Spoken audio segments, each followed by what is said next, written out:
Hello student, concept physics class के इस new video में आपका स्वागत है। आज हम लोग न्यूज यूनिट स्टार्ट करने जा रहे हैं। यूनिट 2 जिसको हम बोलते हैं इलेक्ट्रिक करंट, विद्युत धारा। यूनिट फर्स्ट में हम इलेक्ट्रोस्टैटिक्स का अध्ययन किए थे और आज हम लोग यूनिट 2 स्टार्ट कर रहे हैं इलेक्ट्रिक करंट, विद्युत धारा। धारा को समझने के लिए सबसे पहले हम इलेक्ट्रोस्टैटिक्स में जाते हैं और वहां हम अध्ययन किए हैं कि विद्युतीय क्षेत्र मतलब इलेक्ट्रिक फील्ड में अगर आवेशित कण रखी गई है तो उस पर एक विद्युतीय बल कार्य करता है। उस पर एक क्या करता है? विद्युतीय बल कार्य करता है, यानी एफ बल, यानी एफ लगता है, उस पर एफ वेक्टर लगता है, विद्युतीय बल कार्य करता है। जब वह आवेशित कण, ध्यान समझिएगा, जब वह आवेशित कण धनात्मक रहता है तो उस पर जो विद्युतीय बल है वह विद्युतीय क्षेत्र के दिशा में लगती है, यानी जिधर इलेक्ट्रिक फील्ड है उस कण पर लगने वाला बल भी उधर ही होगा। कब? जब वह कण धनावेशित रहेगा तब। लेकिन जब वह कण ऋणावेशित रहेगा तो आपकी जो उस पर विद्युतीय बल कार्य करेगी वह इलेक्ट्रिक फील्ड के विपरीत करेगी। ये हम लोग बैक वाले वीडियो में यानी बैक वाले यूनिट में अध्ययन किए हैं जिसका नाम है इलेक्ट्रोस्टैटिक्स। थोड़ा इसको और ध्यान समझेंगे। जैसे मैं मान लेता हूं कि ये मेरा इलेक्ट्रिक फील्ड है। इलेक्ट्रिक फील्ड किसे कहा जाता है? विद्युतीय क्षेत्र किसे कहा जाता है? तो हम पढ़े हैं कि वैसा क्षेत्र जहां हम विद्युत के प्रभावों का अनुभव करेंगे। तो ये आपकी एक इलेक्ट्रिक फील्ड है। इलेक्ट्रिक फील्ड की ये एरिया है, यानी ये विद्युतीय क्षेत्र है। यानी इसके अंदर कोई वस्तु को रखिएगा, आवेशित वस्तु को रखिएगा तो उस पर इसका इफेक्ट पड़ेगा। तो मैं मान लिया कि इसमें ये एक कण है और ये कण कैसा है? धनात्मक है। समझने का कोशिश कीजिएगा। और हम जानते हैं कि जो इलेक्ट्रिक फील्ड होती है, विद्युतीय क्षेत्र जो होता है, उसकी डायरेक्शन हमेशा पॉजिटिव से हमेशा निगेटिव की ओर होता है। विद्युतीय क्षेत्र जो इलेक्ट्रिक फील्ड है यानी विद्युतीय बल रेखाएं जो होती है हमेशा पॉजिटिव से कहां जाता है? निगेटिव की ओर जाता है। तो इस पर अगर ये इलेक्ट्रिक फील्ड है और इसके अंदर एक धनावेशित कण है तो इस पर जो विद्युतीय बल कार्य करेगा वह विद्युतीय क्षेत्र के क्या करेगा? दिशा में कार्य करेगा। यानी जब विद्युतीय क्षेत्र इस प्रकार जा रही है, ये आपका इलेक्ट्रिक फील्ड है, तो इस पर लगने वाला जो विद्युतीय बल है उसका भी दिशा इधर ही होगा। इसका कहने का अर्थ यह हुआ, अगर ये जो कण है अगर ये ऋणावेशित रहेगा तो आपकी इलेक्ट्रिक फील्ड इधर जा रही है तो इस पर लगने वाला जो विद्युतीय बल है इसके विपरीत हो जाएगा। लगने वाला विद्युतीय बल इसके क्या हो जाएगा? विपरीत हो जाएगा। और जब यह कण गति के लिए, ये कण है, कोई कण है, यह कण जब गति के लिए स्वतंत्र है तो बल के अनुदिश ये क्या करने लगेगा? गति करने लगेगा। बल के अनुदिश यानी जिधर बल लगेगी उधर क्या होने लगेगा? गति करने लगेगा।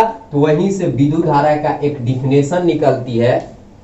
वहां से विद्युत धारा का एक डिफिनेशन निकलती है। आवेश के गति के अवस्था को, आवेश के गति की अवस्था को हम क्या बोलते हैं? विद्युत धारा कहते हैं।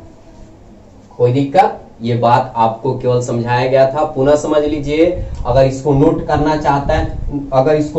चाहते हैं तो नोट भी कर सकते हैं। पुनः हम बोल देते हैं, ध्यान से समझिएगा। ये विद्युतीय क्षेत्र है, नोट करना चाहते हैं तो नोट कर सकते हैं। इसको हम कैसे लिखेंगे, इसकी मेन कहानी है। देखिए, जो हमारा विद्युत धारा है, इसको स्टार्ट करने से पहले इसकी जो कहानी है उसको पढ़ना बहुत जरूरी है। अगर इसकी मेन कहानी जो है उसको पकड़ लीजिएगा तो आगे चलकर इसके अंदर जितने भी पॉइंट आएंगे उसमें कोई दिक्कत नहीं होगी। अंदर इसका यूज होने वाला है, इसलिए ध्यान से समझिएगा। हम यही बताए कि विद्युतीय क्षेत्र में अगर कोई आवेशित कण, विद्युतीय क्षेत्र में आवेशित कण, ऐसे लिखिएगा, विद्युतीय क्षेत्र में आवेशित कण पर एक विद्युतीय बल कार्य करता है। अगर वह आवेशित कण धनात्मक हो तो उस पर विद्युतीय बल जो होता है विद्युतीय क्षेत्र के अनुदिश कार्य करता है, विद्युतीय क्षेत्र के अनुदिश लगता है। जब वह कण ऋणावेशित हो तो उस पर लगने वाला विद्युतीय बल विद्युतीय क्षेत्र के विपरीत दिशा में क्या होता है, कार्य करता है। यानी उस पर लगने वाला जो विद्युतीय बल होता है वह विद्युतीय क्षेत्र के क्या होता है, विपरीत होता है। और इस प्रकार अगर वह कण गति के लिए स्वतंत्र होता है तो बल की अनुदिश क्या होती है, गति करने लगती है। तो आवेश के गति की अवस्था को हम क्या बोलते हैं, विद्युत धारा बोलते हैं।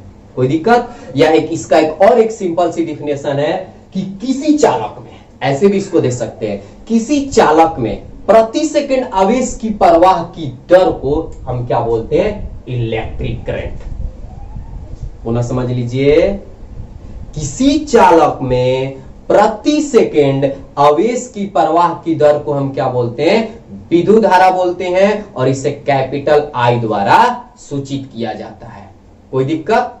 तो आई होप आपको ये विद्युत धारा जो है समझ में आ रही होगी। अब इसका देखिए जो छोटा डिफिनेशन है उसको हम लिख लेते हैं, उसके बाद आगे की प्रक्रिया और हम बढ़ेंगे और समझाएंगे। ध्यान से देखिए, सबसे पहले हम यहां से विद्युत धारा का डिफिनेशन लिख लेते हैं। ध्यान समझिएगा, किसी चालक में प्रति सेकंड आवेश के प्रवाह की दर को विद्युत धारा कहा जाता है। प्रति सेकंड, किसी चालक में प्रति सेकंड आवेश की प्रवाह को विद्युत धारा कहा जाता है। इसे कैपिटल आई द्वारा सूचित किया जाता है। से कैपिटल आई द्वारा क्या किया जाता है, सूचित किया जाता है। कोई दिक्कत? अब यहां से देखिए, अब इसको मैं समझा रहा हूं, ध्यान समझिएगा। कह रहा है कि किसी चालक में प्रति सेकंड आवेश की प्रवाह की दर को विद्युत धारा कहा जाता है। इसे कैपिटल आई द्वारा सूचित किया जाता है। तो मैं मान लिया कि मेरे पास ये एक कंडक्टर है, ये एक क्या है, चालक है, ये एक कंडक्टर है। ध्यान समझिएगा, ये एक कंडक्टर है। मैं मान लिया कि इसमें 10 सेकंड में जो आवेश प्रवाह हो रहा है वो मैं मान लिया कि 100 कूलम है। समझिएगा, इस कंडक्टर में 10 सेकंड में जो आवेश प्रवाह हो रहा है वो 100 कूलम है। यानी इसका कहने का अर्थ यह हुआ कि 10 सेकंड में जो आवेश फ्लो हो रही है वो कितना हो रही है, 100 कूलम। तो इसलिए 1 सेकंड में कितना फ्लो होगी, तो 100/10 कर देंगे, यानी कट कर कितना आ जाएगा, 10 कूलम। और इसी को हम क्या बोलेंगे, विद्युत धारा। देखिए डायरेक्ट लिखा हुआ है, किसी चालक में प्रति सेकंड आवेश की प्रवाह की दर को हम क्या बोलते हैं, विद्युत धारा। यानी 10 कूलम 1 सेकंड में प्रवाहित होगा, इसी को हम क्या बोलेंगे, विद्युत धारा। यहां से एक फॉर्मूला लिख लेगी, आई बराबर इसका सूत्र होता है Q/T। आई बराबर सूत्र क्या होता है, Q/T, यानी आवेश बटा समय। कोई दिक्कत? अब देखिए यहां से हम क्या करते हैं, इसका एसआई मात्रक और बीमा निकालते हैं। देखिए समझने की कोशिश कीजिएगा। अब यहां से हम विद्युत धारा का एसआई मात्रक निकालेंगे। विद्युत धारा का एसआई मात्रक, अब यहां से देखिए क्या होगा, ये क्या है, आवेश है। तो आवेश का मात्रक क्या होता है हम जानते हैं, कूलम। और समय का क्या होता है, सेकंड। जब बाटा को हटाइएगा तो ये क्या हो जाएगा, प्रति। कूलम प्रति सेकंड, जो एम्पियर के क्या होता है, बराबर होता है। और इसे कैपिटल ए द्वारा सूचित करते हैं। एम्पियर एक वैज्ञानिक है, इसलिए इसका मात्रक कैपिटल ए हो गया। कोई दिक्कत? अगर मुझे यहां से बीमा निकालना होगा तो बीमा बराबर क्या हो जाएगी, आवेश का बीमा होता है IT और समय का बीमा होता है T। अब यहां से T कैंसिल हो जाएंगे तो आपका बचेगा कितना, I, यानी विद्युत धारा का जो बीमा होता है वह क्या होता है, I होता है। अब यहां से एक और टॉपिक लेके चल रहे हैं। अगर हमें औसत धारा का सूत्र लिखना होगा, औसत विद्युत धारा का सूत्र लिखना होगा, औसत विद्युत धारा, तो इसका सूत्र होता है I एवरेज बराबर डेल्टा क्यू बाटा में डेल्टा टी, यानी कुल आवेश बाटा में कुल समय। उसको हम क्या बोलते हैं, औसत विद्युत धारा, यानी I एवरेज। यानी कहने का मतलब है कि मान लेते हैं यहां 1 सेकेंड से फ्लो कर रहा है और मान लेते हैं 10 सेकेंड, कोई दिक्कत, ये टोटल समय और इतना सेकंड में जितना आवेश प्रवाहित होगा उसका वैल्यू ऊपर और टोटल समय नीचे कटा दीजिएगा तो मेरा क्या आ जाएगा, औसत विद्युत धारा आ जाएगी। कोई दिक्कत। अब यहां से देखिए और आगे की ओर बढ़ रहे हैं।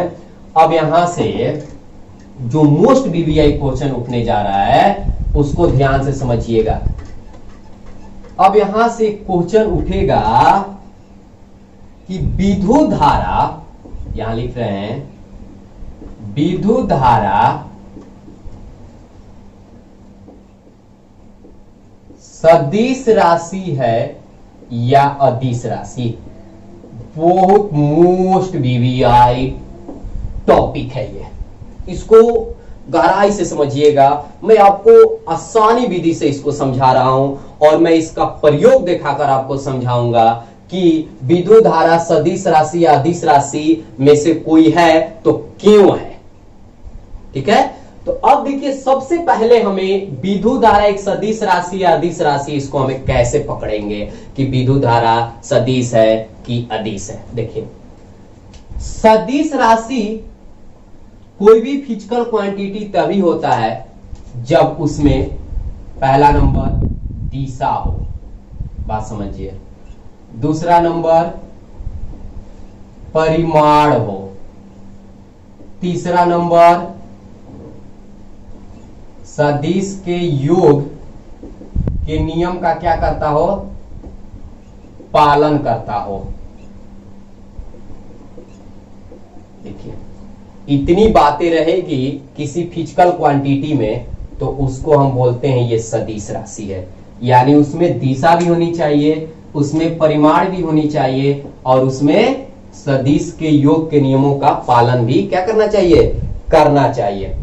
अब यहां विद्युत धारा जो होता है एक अदिश राशि है। विद्युत धारा एक क्या होता है, अदिश राशि है। अब कहिएगा कैसे। विद्युत धारा एक अदिश राशि है कैसे।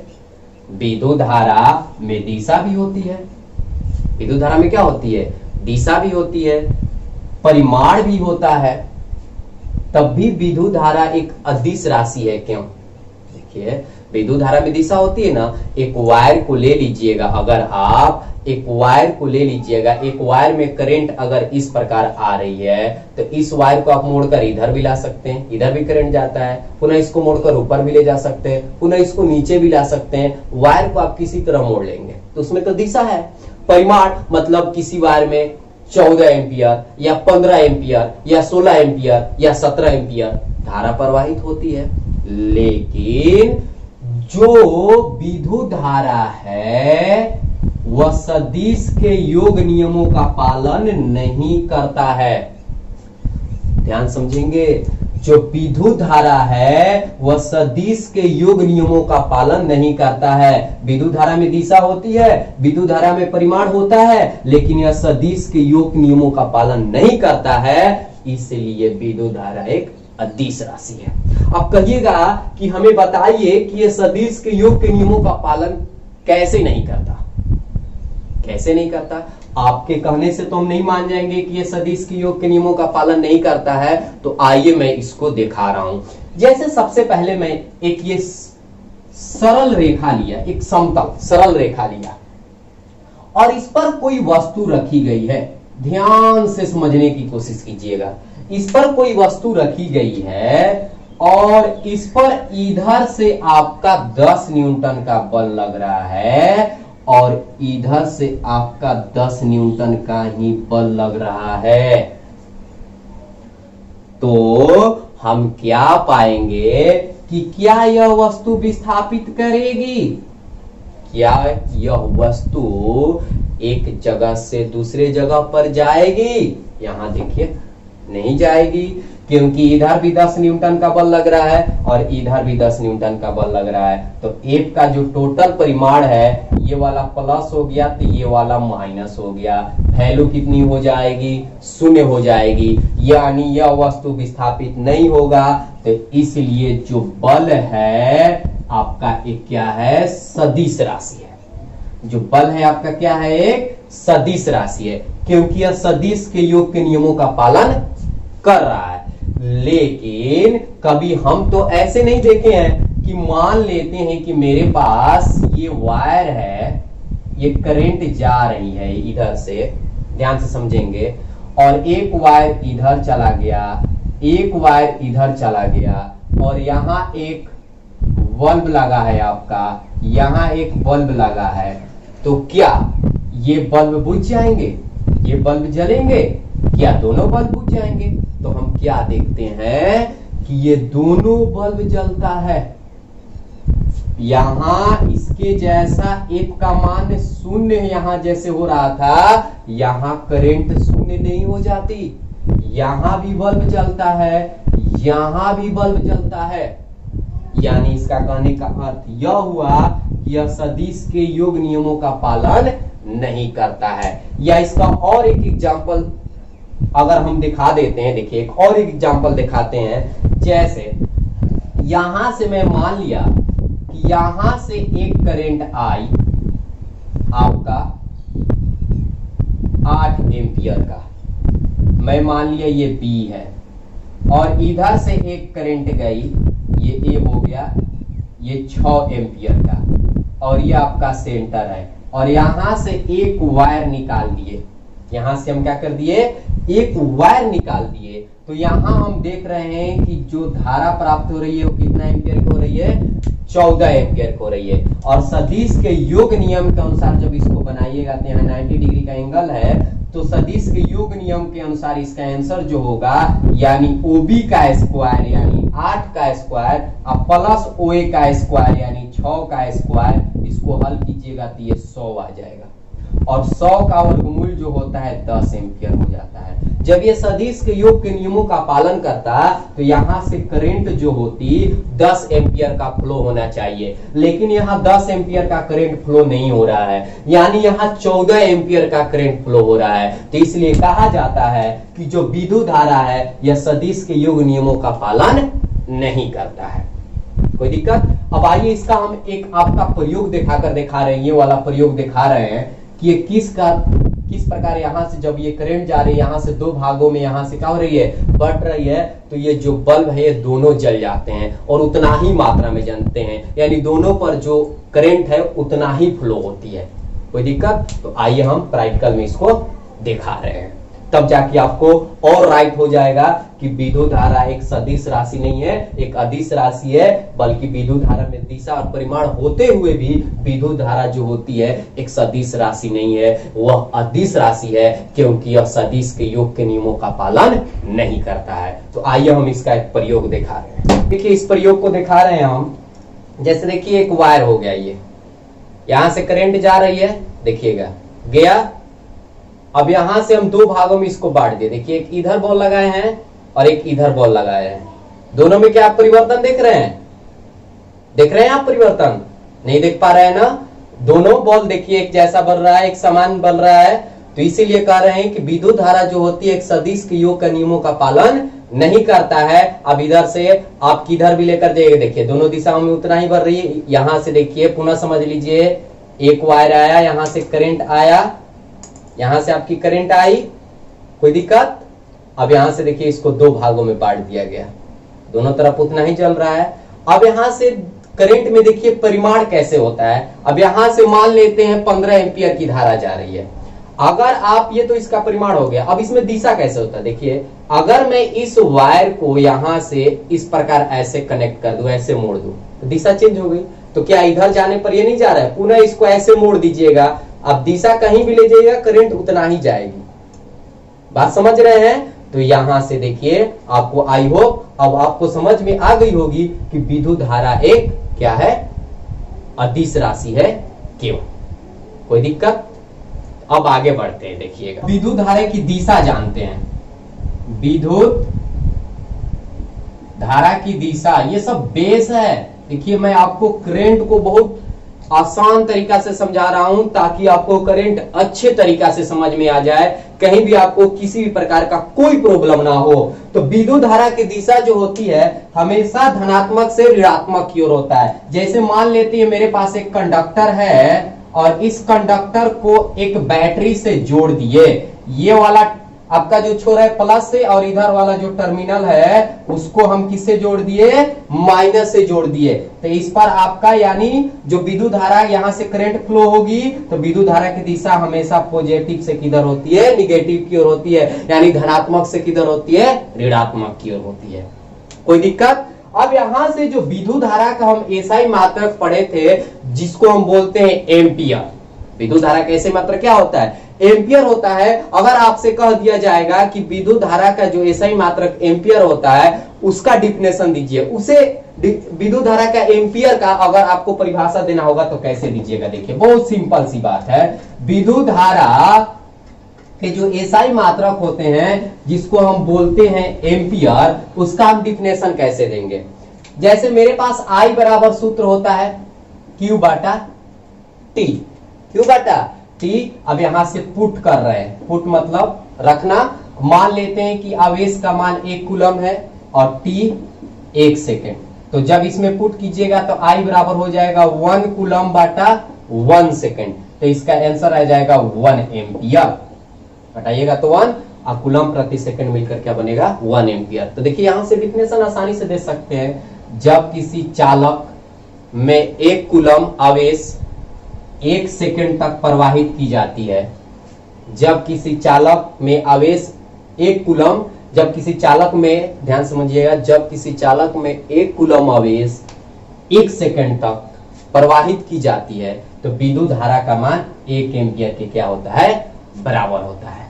विद्युत धारा का मान कितना के बराबर होता है, 1 एम्पियर के क्या होता है, बराबर होता है। यानी ऐसे लिख सकते हैं किसी चालक में 1 कूलम आवेश 1 सेकेंड तक प्रवाहित की जाती है तो